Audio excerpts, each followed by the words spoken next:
Hi there, Steve Kaufmann here.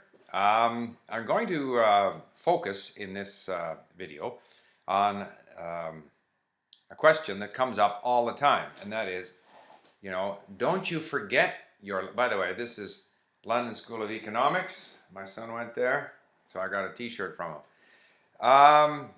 Question is, don't you forget your languages? Or how do you maintain your languages? That's a very common question.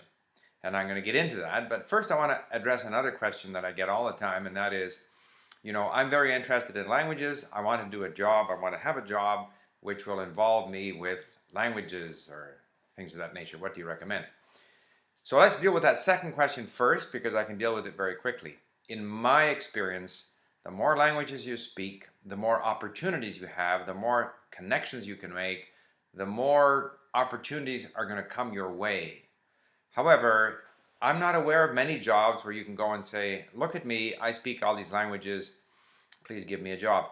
Generally speaking, the language skill is a secondary. It's something that you kind of keep in the background that's going to help you do better, that's going to help you connect with more people, it's going to make it more likely that you'll find a job or that you'll have opportunities in your business. But I've always taken the position that it's not something that you lead with. It's not something that's going to necessarily get you the job. It's almost like an added bonus that the employer gets, or it's an added trump card that you have that's going to help you succeed.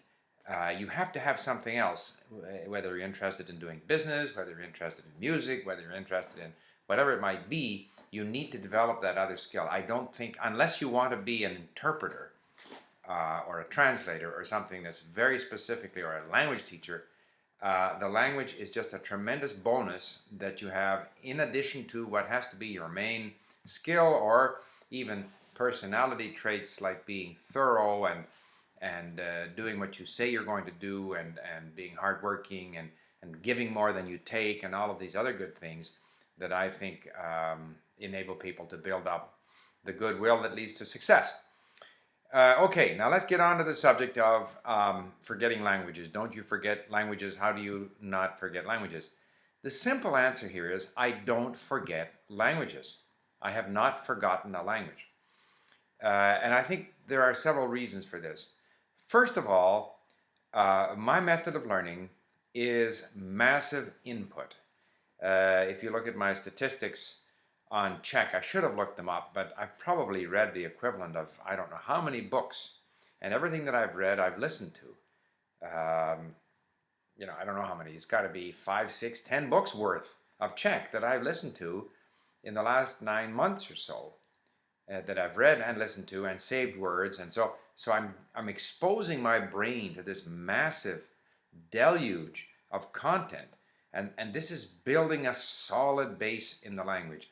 If I were simply trying to study word lists, or trying to memorize declension tables, or learn grammar rules, I think those things you can forget. Those are the kinds of things that you remember for a test, but very quickly forget. I've had the experience myself. I've studied, say, Russian or Czech, declension tables for nouns, and I think I have them for a day or two, and then they're gone again. However, phrases that I've heard many times, and words that I've seen many times, these combination of words with the noun in the right ending combined with a certain preposition, all of these things start to become part of, strong, patterns that are built in the brain, and we don't forget them. So the first answer is, if you don't want to forget languages, learn them the hard way if you want. In other words, invest the time. Put the time into enough exposure to the language that you are building these sediments, this accumulated experience with the language in your brain. The second thing is, I am not bothered by the fact that when I start up in a language that I haven't spoken for a while, that I'm rusty. That doesn't bother me at all. In fact, I'm going to do another video on the importance of low expectations. I think people who expect too much of themselves end up being frustrated, lose confidence, lose interest, whatever. I mean, if I haven't spoken Swedish or Spanish or something for a while, I'm going to stumble when I start up again. And sometimes people come at me on YouTube and, oh, you don't speak this language very well, you made this other mistake and stuff. Yeah, sure, whatever. I mean, it doesn't bother me. I know that if I were then to be put in a situation for a day or two or three where I had to use that language regularly, and I was once again listening to it all the time, and everything that was in my brain was starting to revive, that I would do fine. In fact, I've had the experience that, and I've mentioned this before, that if I leave a language and study some other language, when I come back to that first language that I left, I'm actually better in the language because my overall language learning and language using capability has improved by learning other languages. And the fact that I stumble out of the gate, so to speak, for the first day or two, so what? I have no particular expectations. I know that in any language, second, third, fourth, fifth language that you speak, you'll do better on some days than on other days. And that's what it is. And some days it's tiring, and some days it's frustrating to try and look for words that you can't find, and you get annoyed, and you would like to retreat back into your native language. And other days you're just walking on water and doing very well. And so whichever happens to be the case that day, that's good enough for me. I don't go in there with any particular expectations. So, and when I hear people say, oh yes, my father came over from the old country and he hasn't spoken Polish or Italian in 50 years and now he can't speak it, I kind of tend to take that with a grain of salt. I think if that particular father were set back into a Polish, Italian, Portuguese, Chinese, whatever environment, that language would come back to him. If he'd been exposed to it for 10 or 20 or 30 years as a young person and then had been away from it for 30, 40 years, when he or she goes back to that environment, it'll come right back very, very quickly. So to me, I don't forget languages.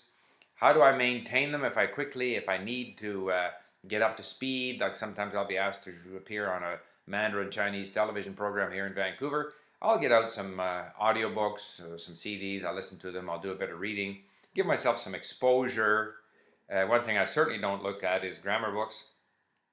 If you want to get yourself back to speed, you need more exposure. That's not to say I don't look at grammar books. I will occasionally look at grammar books, thumb through them, so to speak, but to get yourself back up to speed, you need a lot of exposure.